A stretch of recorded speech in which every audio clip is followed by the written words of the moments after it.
So technically, this is your front page. Ano? So I will just lightly discussing this. So ito po yung magiging front page ninyo. Ganito po ang itsura. And so your last name and first name that you're submitted by tapos July 2025 because it's the start of the month, July 1st. So ganito po yung magiging front page ninyo. And then let me just walk you with this problem. Ayan. So this is the problem I have tasked to solve to you yesterday. So tama naman yung mga solution ni Engineer Genmark, but on my solution here, I have changed my given from 625 to 600 degrees Celsius. So that's right. Kapag nga naman wala yung ating temperature exact dun sa ating steam table, we do interpolation. Okay? So engineers, can you top a reaction if nakuha po na may binago ako dito sa given ng aking binigay kahapon? Yan. Okay? So this is the problem we are tasked to solve. So this is problem 2. So a steam power plant operates on the cycle shown in the figure if the isentropic efficiency of the turbine is 87% and the isentropic efficiency of the pump is 85%, determine the thermal efficiency of the cycle and B the power net out the net power output of the plant for a mass flow rate of 15 kilogram per second. So, ito nga po. So I have here the given. So for our state point 1, our lower pressure, that's 9 kilopascal, and our highest pressure, that is 16 megapascal with a given temperature of 600 degrees Celsius. Okay? So furthermore, you have there your summarization as a steam power plant with a given device's efficiency, thermal efficiency, and net power output is to be determined. For our assumptions, we have here one, so that is kinetic energy and potential energy are negligible. Okay, since we do have there the given, okay, po, we have there the given um, figure, so I have interpreted it for my analysis. So here is the diagram, specifically the TS diagram. So I have state points 1, 2, 2 prime, 3, 4 prime, and 4. And I have there the highest pressure, which is 16 megapascal and 9 kilopascal. And for our given state point P temperature, that is 600 degrees Celsius. Nakaka-follow po ba hanggang dun sa analysis? Can you tap a reaction if you can still follow?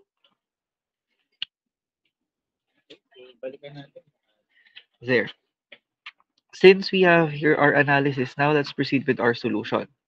Yesterday, we haven't discussed on how to get the state points on forward dito sa problem na ito. Yet, Engineer Genmark had this great opportunity and um, he had discussed on how he had calculated each state points. Okay, and that's very good of Engineer Genmark. So, your solution starts with your state points. Okay, discussion of your state points. So, firstly, for our state point 1, we do assume that our state point 1 is saturated liquid. Okay, so our P sub 1 or pressure 1 is 9 kilopascal. Converting this to megapascal, you have there 0.009 megapascal. And when it is a pressure given to us, look for table 2. So for our table 2, you do have there your V sub 1 and H sub 1. Since our state point 1 is saturated liquid, therefore, yung mga V sub F and H sub F yung gagamitin nating values. So for our specific volume 1, we have there the value of V sub F at 0.009 megapascal, and that is 1.0094 times 10 raised to negative 3 cubic meter per kilogram. And for H sub 1, we have there the H sub F at 0.009 megapascal, and that value is 183.27 kilojoules per kilogram. Kindly confirm po if nakuha kung paano po sinosolve si state point 1 or paano po hinahanap.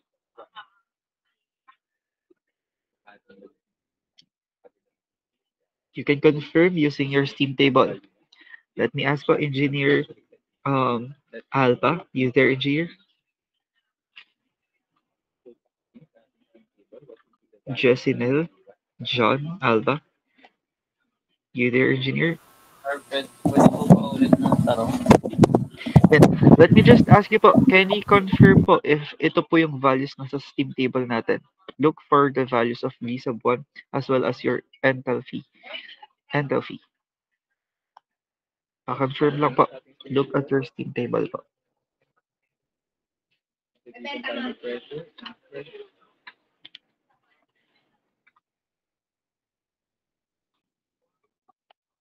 Others, kindly browse your steam tables, then check if if we got the same values po. Okay? How about Engineer Alba? Have you looked at these values? Same po ba tayo? Sir, same po. Okay, thank you for that. Thank you for the confirmation.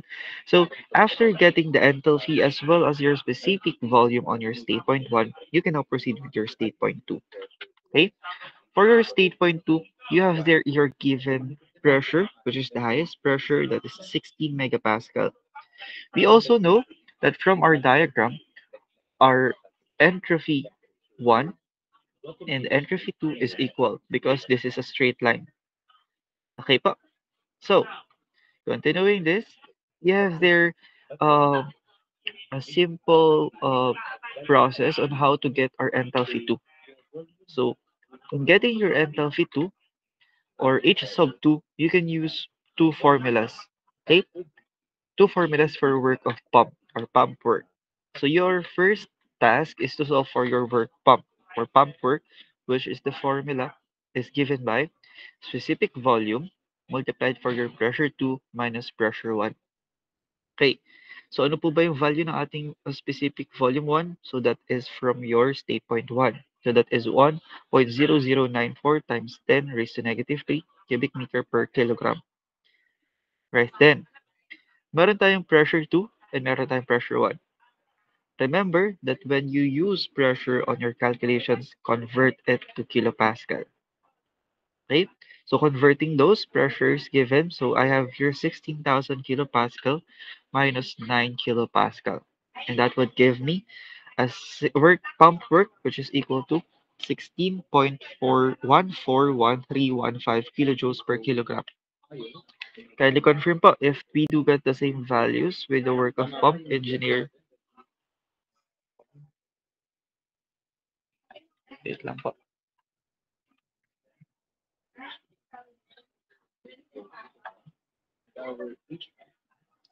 Engineer Vince Arthur.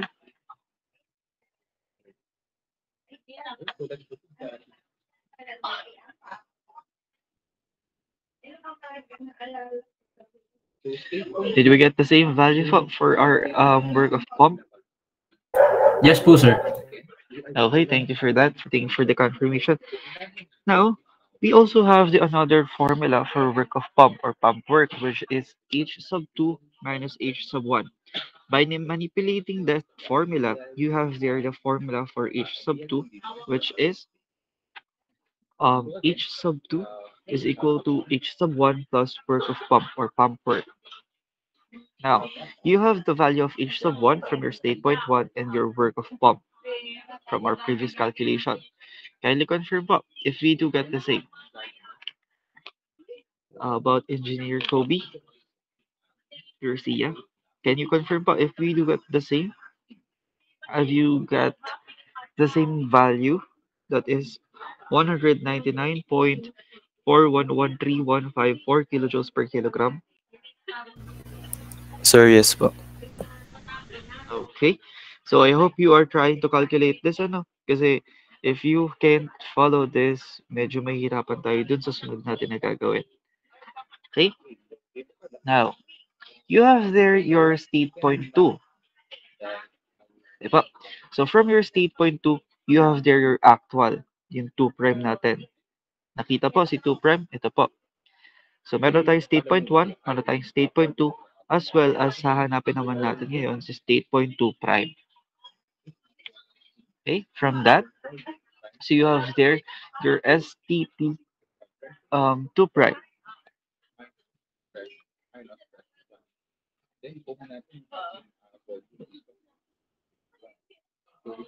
Wait lang po.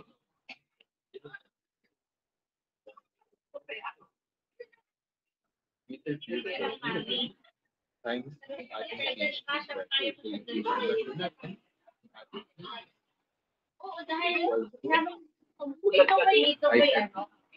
Ito yung ball. Ngayon ba hanggang titik doon o siya Wait lang po.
Yan. Can anyone see my screen po now? Nilipat ko lang po siya sa pwedeng salatan. Yan. So, after getting your state point 2, yan, nakuha na natin state point 2.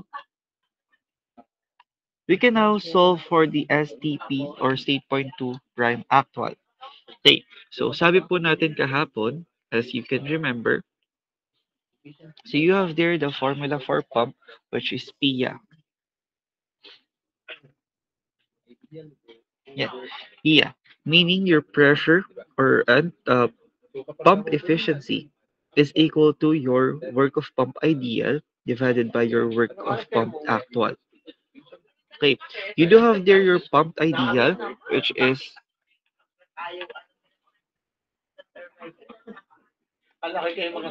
okay. So you have there your pump ideal. Ito po yung nakuha natin ideal. This value. And sorry.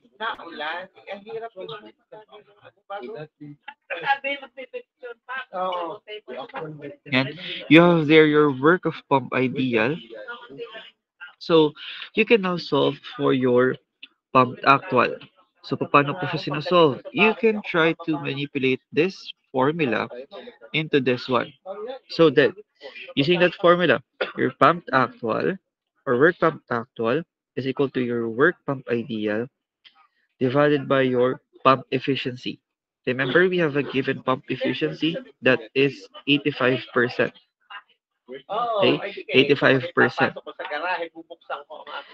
So by substituting the values, you get there your actual pump, work of pump that is 18.989723.5. Nakuha po ba kung paano kinukuha si work of pump actual?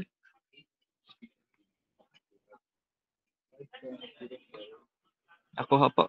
Patap po ako ng reaction if nakahabol po. Yan. So I hope so na nakuha niyo po ito. Now, after getting the work of pump actual, remember that you have this formula, your pump efficiency. Your pump efficiency is equals to your work pump ideal, divided by your work pump actual.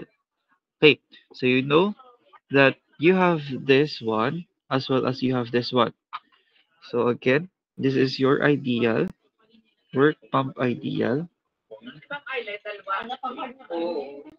and this is your work of pump actual. Just the same. Nagkaroon lang po tayo dito ng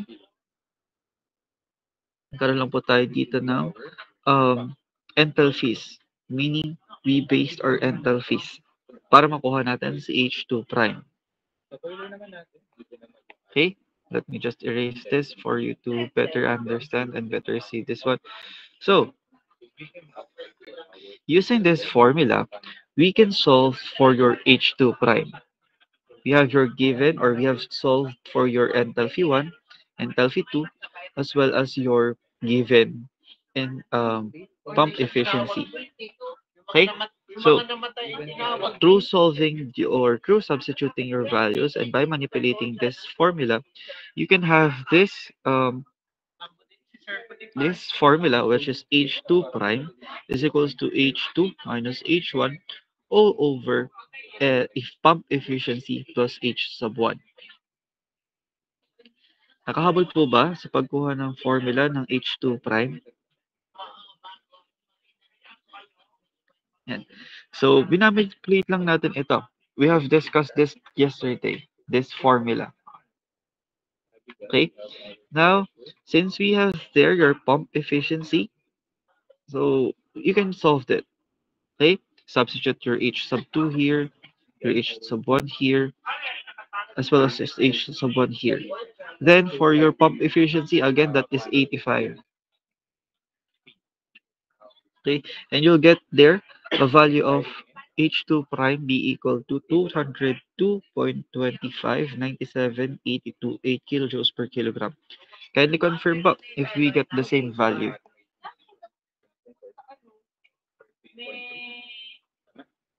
I'll be asking someone po to try to compute it if we get the same value. Let me ask po Engineer Stephen Arabia. Have you computed this part po? Yes po, sir. Same lang po. Okay pa. So what is your value for enthalpy 2 po? Yung computed po natin kanina. Yung actual po ba, sir? Or yung ideal po? Yung ideal po natin na H sub 2, enthalpy 2. 18.98978282. Sige na, medyo nalito po. So, ang tinatanong po is yung value po nitong H sub 2 natin. Ano po yung inyong na-solve kanina? Yung sinolve po natin kanina. Yung 16.1413. Okay, sige, medyo nalito po ulit. So, ang tinatanong po is this part po. Yan, this one, H2 po. That is 199.4113154. Nakuha po yung enthalpy 2. Ayan, sige. So, since we have there your value for enthalpy 2, yun po yung substitute natin dito. Dito po, isa-substitute natin siya dito. Then, for enthalpy 1, what is your value po, Engineer Magnaye? Carl? Daniel? Yes po. Ano po yun, sir? Ano po yung value naman natin ng H sub 1, enthalpy 1? Ang H sub 1 po, sir, ay 183.27 po. Okay, thank you for that. So, isa-substitute lang natin po ito dito. And then, yun pong ating NP is just 85%. This is from our given problem.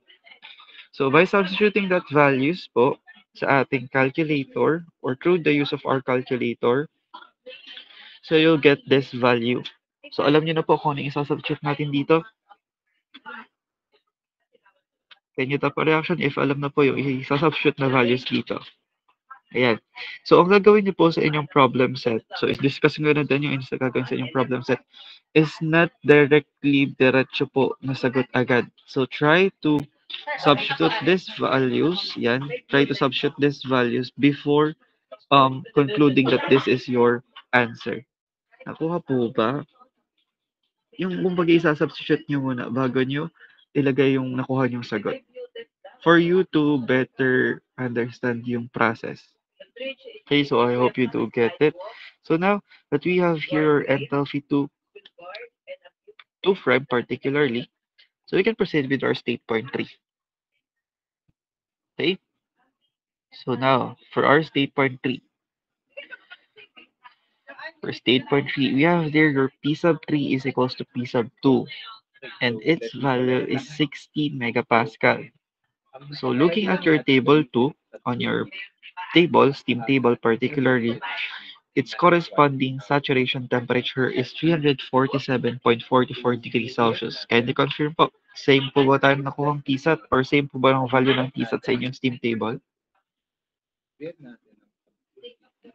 Engineer Hidalgo?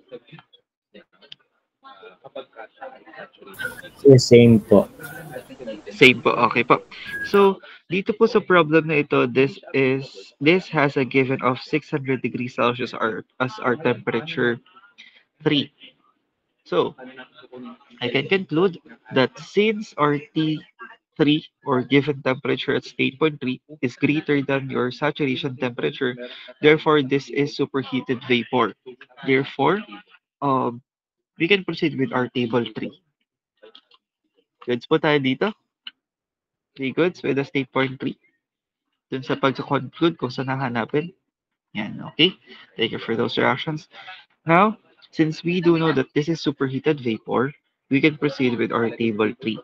So, from your table 3, look for the enthalpy corresponding for 16 megapascal in 600 degrees Celsius. Okay, do we get the same? Can you tap a reaction if we do get the same?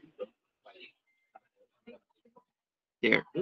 So, tama po yung ginawa ni Engineer Genmark po kanina na if there are no exact values, particularly for that specific 625 degrees Celsius, you can do interpolation.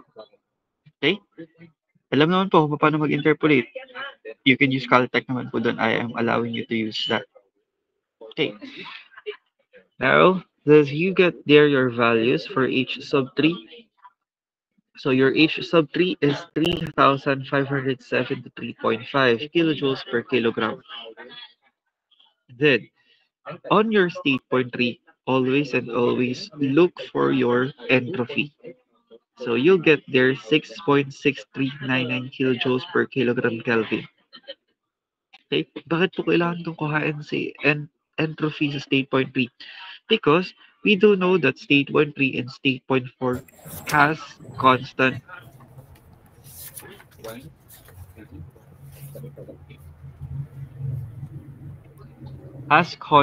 entropy. Okay? Sige pa. So, we good with state point 3. Now, let's look or let's view the state point 4. So for our state point 4, we do know that state point 4, its pressure at state point 4 and pressure at state point 1 has the same value, which is 0.009 megapascal.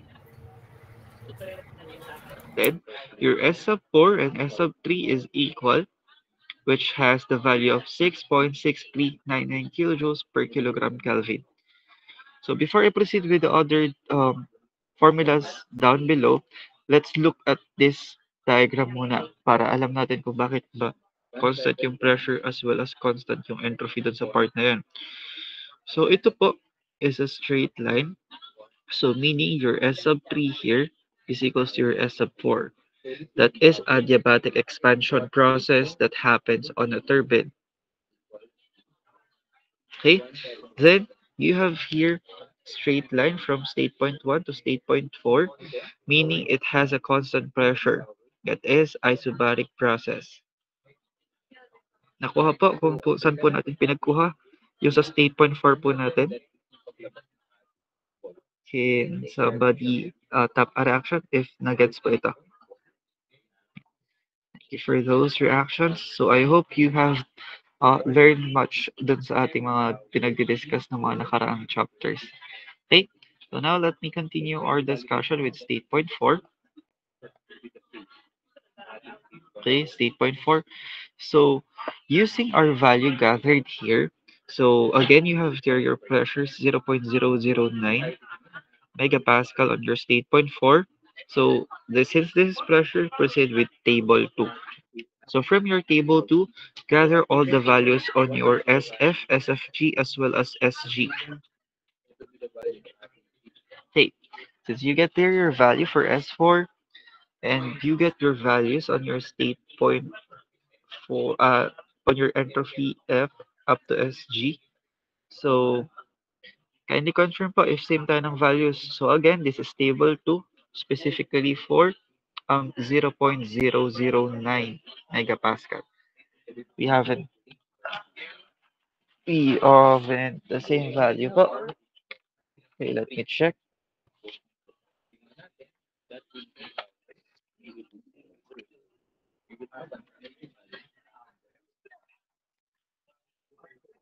Zero point zero nine.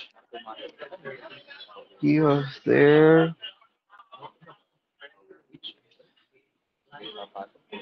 Okay, siguro nalito lang ako. So, dapat po dito is 0.6224. Then, SFG is 7.5648. And your SG is 8.1872. Yan. Are we getting now the same values po? Yeah. So looking at these values, thank you for those corrections po. Yan. This is the reason why I want you to understand kung paano siya hinahanap sa isang steam table. Ano po? So we can see if I have errors or not. So you have there your S of 4 P equal to 6.6399 kilojoules per kilogram Kelvin. Looking at this range, is our computed or the value of S of 4 is in this range? Can you tap a reaction po? If that value, this value particularly is in the range. Can you tap a reaction po? Yeah. So since our S of 4 is in the range, we can now compute for our we can conclude that this value or this state point is in the wet mixture. Okay, now that this is a wet mixture, I'll be computing it right away kasi nagkamali na ako dun sa part na yun.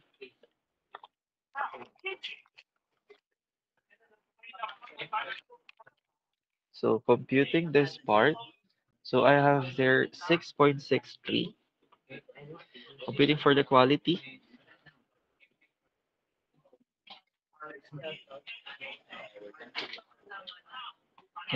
That is x is equals to S of 4 minus S sub f all over SFG. And you have there the value of 7.5648. You get there the value of 0.7994.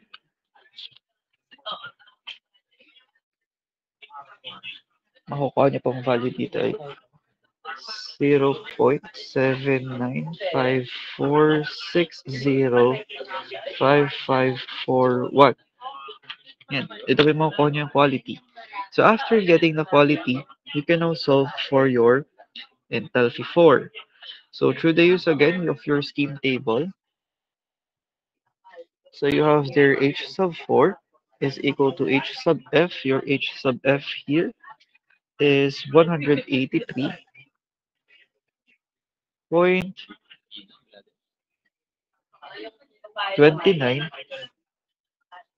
plus your value of x here multiplied by 2397.7.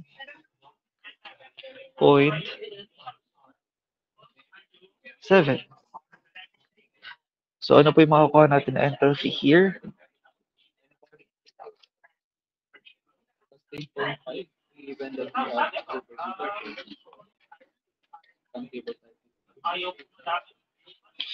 You'll get here a value of 2090.565771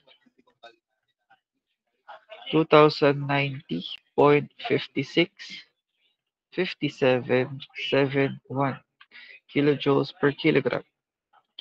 Did it happen na same po tayo ng values na nakuha?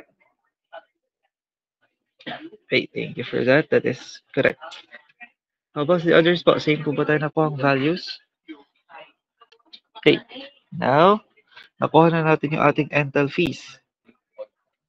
So since we have there our efficiency for actual again, we can now compute for our work ng turbine na ideal. So firstly, let's have here the formula for work of turbine, that is H sub 3 minus H sub 4. Diba? H sub 3 minus H sub 4. Meron na po tayong value for H sub 4 and meron na tayong value for H sub 3. So kindly browse it on your solution and kindly recompute for the work of turbine as we have changed the value of our H4.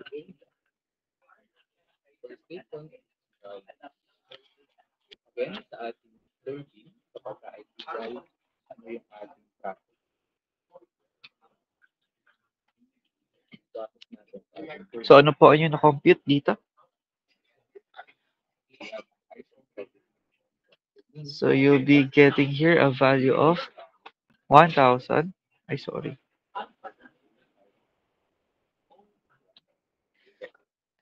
You'll get here 1,482.9342229. That is kilojoules per kilogram.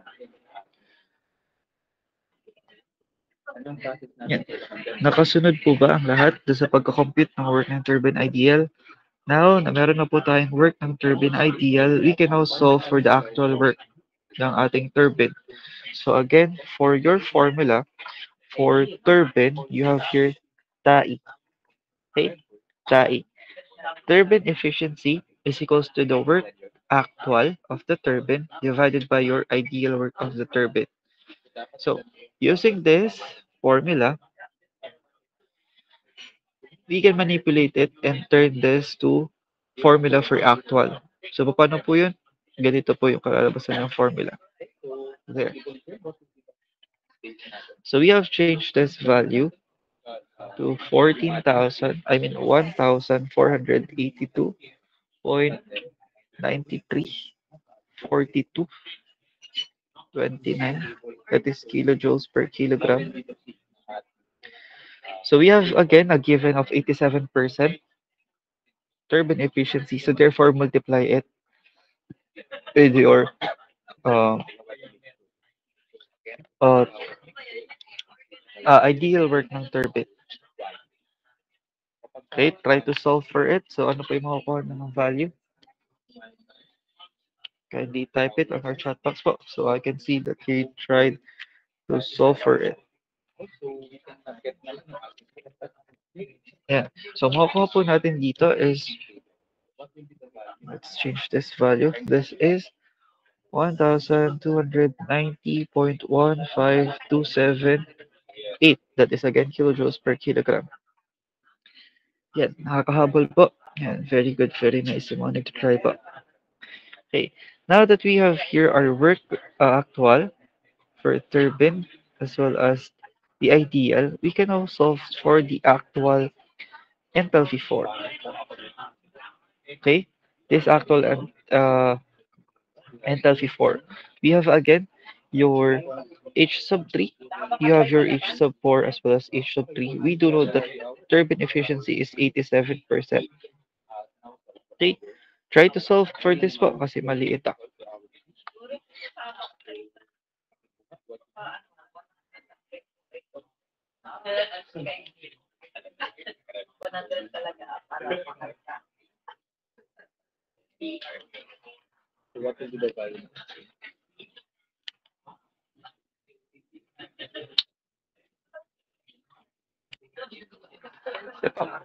Can you type your H sub 4 prime? What is your value for that? So yes, we do get the same. That is 2,283.34722. Again, that is kilojoules per kilogram. Okay po. Yan. Since meron na po tayong value for all our enthalpies at all state points, we can now write these values in this part. So let me just change these values pa para mas madali natin siyang malagay. So be changing your H sub 4 to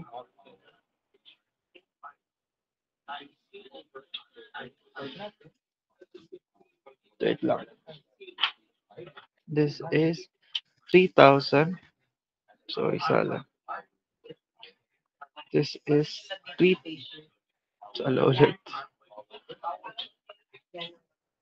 This is 2,090.56771 kilojoules per kilogram, while our enthalpy 4 is 2,283.34722. Okay po, same na po ba tayo? Yan, kindly take note of those values. Yes po, Engineer Justin. That is, Good morning po, sir. May napansin lang po ako dun sa H1. okay Hindi po. po kaya yun po ay 183.29 po. Since yung 183.27 po ay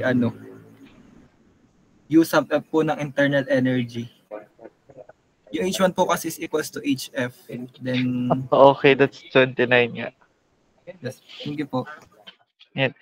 So, meaning, I'll be recalculating all of this before uploading this sa ating classroom. Ano po? So, all in all, let's try to use these values po muna. Ano? So, ganun pa din naman yung process. Mapapansin ninyo. Once nagkamali ka ng isang decimal, all throughout the process, may mali na. Katulad ng nangyari sa akin, I have mistook that values from my Steam table. Okay, so I am recommending for you to use ruler, small ruler particularly, para hindi kayo magkamali ng isulat na value katulad ng ginawa ko. Ano ba? So, so before I continue more of this, can you still follow on the processes na ginawa po natin? Yan. How about the others po? Can you still follow? Yan. Sige. Thank you for those reactions. So I hope you can still follow the discussion as well. So now that we have here all of the enthalpies at each state point, we can now compute for the pump work. I mean, we can compute for the pump and turbine work. So ito naman kinompute na natin kanina. Meron tayong ideal, meron tayong actual. For pump, we have also for turbine that is ideal and actual. Okay? Meron na po tayo ngayon ng ito. Then after, we can also solve for the heat transfer for a boiler and a condenser. Kasi dito lang po may heat transfer with is heat addition as well as heat rejection. So ano po ba yung ginagamit natin dito po sa ating heat transfer? So, tama yung ginawa kanina ni Engineer Genmark, but we must comply with the diagram listed or diagram we have presented. So we use enthalpy that is actual. Nakuha po. So, tama naman yung formula ni engineer kanina that is QA H3 minus H2.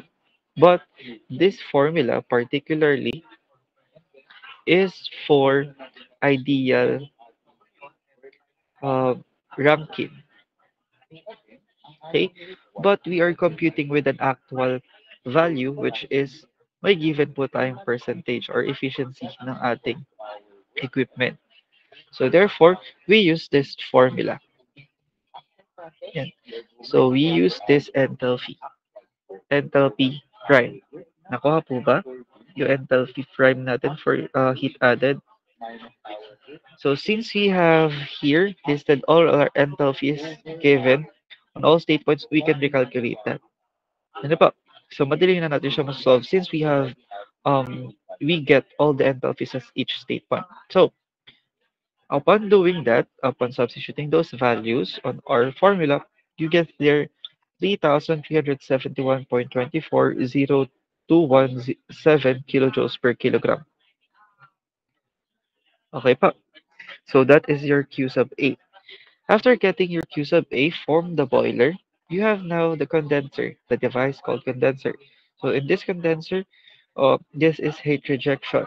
So again, tama din po yung ginamit na formula ni Engineer Genmark po kanina, that is Q sub R is equals to H4 minus H1.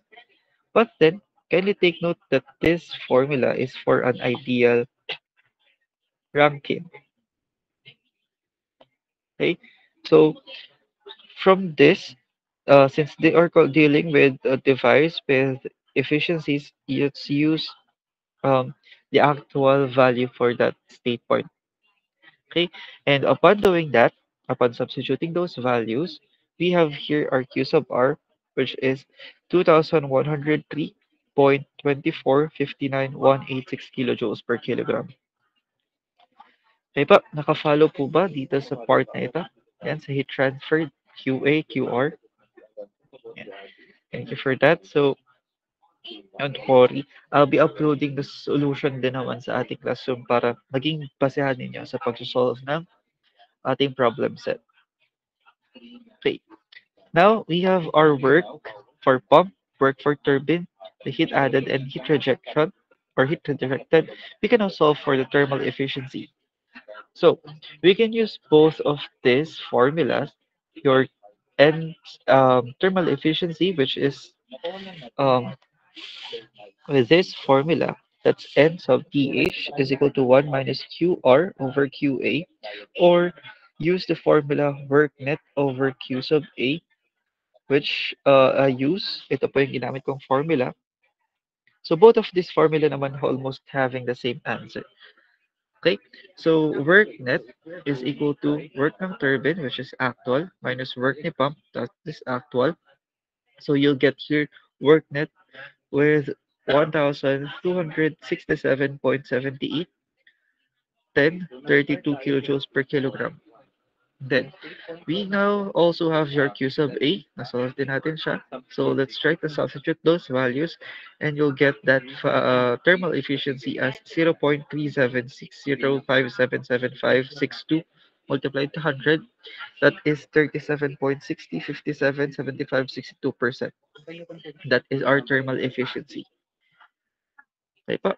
Nakuha po ba kung process ng pag-compute ng thermal efficiency? Yeah. So thank you for those reactions. So I hope nakukuha pa po ito. So also, din sa problem na ito, we have yesterday we have solved for the net power output. So just simply saying our power output is equal to mass flow rate. This is mass flow rate multiplied by work net. Okay, so particularly our workflow here, or mass flow rate here is kilogram per second. Therefore, just multiply it with your work net computed. And when you do this, your formula or your value would be, unit would be kilowatts. So, paano naman po pagka kilogram per hour? Use this formula. That is mass flow rate, work net, divided by 3,600. So this 3,600 is the conversion from hours to seconds. So you can have the unit for power that is kilojoules per second, and this is also your kilowatt. Okay po. So upon substituting your work net as well as your mass flow rate, you'll get there 19,016.71547 kilowatts, and or your power could be 19.06016711547 megawatts. Are we good with your net power output? Very good po. Can you top a reaction if we're good with it? Yeah. So I hope malinaw pa itong part nito sa inyo. Okay? So again, this is the process on how you will solve for your problem set. Yeah.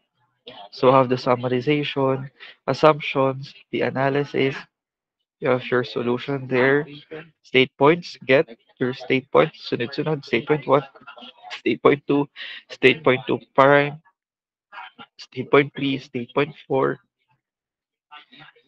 state point 4 prime. After your all state points. You write your all enthalpies at all state points. Then write if you have solved for the works for your pump and turbine. So write it. Then heat transferred for the two devices, which is boiler and condenser. Then after solving for that, solve for what is asked in the problem. Diba, I'll be uploading this part naman sa inyong classroom later. So any questions with regards to the problem we have answer here pa? Any questions, clarifications? If none po, you can type 3 sa chat box po natin.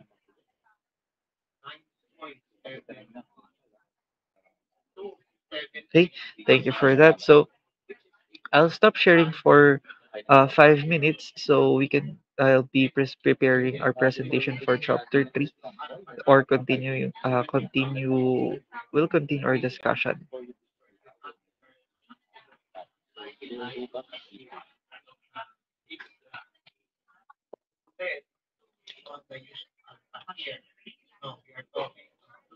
Diba?